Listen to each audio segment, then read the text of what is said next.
സങ്കീർത്തനം 29-ാം അധ്യായം. ദൈവപുത്രന്മാരി യഹോവയ്ക്ക് കൊടുപ്പിൻ, യഹോവയ്ക്ക് മഹത്വവും ശക്തിയും കൊടുപ്പിൻ, യഹോവയ്ക്ക് അവന്റെ നാമത്തിന്റെ മഹത്വം കൊടുപ്പിൻ. വിശുദ്ധാലങ്കാരം ധരിച്ച് യഹോവയെ നമസ്കരിപ്പിൻ. യഹോവയുടെ ശബ്ദം വെള്ളത്തിന്മീതെ മുഴങ്ങുന്നു. പെരുവെള്ളത്തിന്മീതെ യഹോവ മഹത്വത്തിന്റെ ദൈവം തന്നെ ഇടിമുഴക്കുന്നു. യഹോവയുടെ ശബ്ദം ശക്തിയോടെ മുഴങ്ങുന്നു. യഹോവയുടെ ശബ്ദം മഹിമയോടെ മുഴങ്ങുന്നു. യഹോവയുടെ ശബ്ദം ദേവദാരുക്കളെ തകർക്കുന്നു.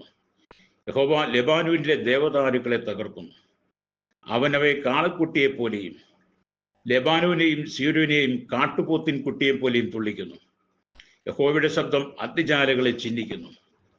യഹോവയുടെ ശബ്ദം മരുഭൂമിയെ നടുക്കുന്നു. യഹോവ കാദേശ് മരുവിനെ നടുക്കുന്നു. യഹോവയുടെ ശബ്ദം മാൻപേടകളെ പ്രസവിക്കുമാറാക്കുന്നു. അത് വനങ്ങളെ തോലുരിക്കുന്നു. അവന്റെ മന്ദിരത്തിൽ സകലവും മഹത്വം എന്ന് ചൊല്ലുന്നു. യഹോവ ജലപ്രളയത്തിന്മീതെ ഇരുന്ന യഹോവ എന്നേക്കും രാജാവായി ഇരിക്കുന്നു. യഹോവ തന്റെ ജനത്തിന് ശക്തി നൽകും. യഹോവ തന്റെ ജനത്തെ സമാധാനം നൽകി അനുഗ്രഹിക്കും.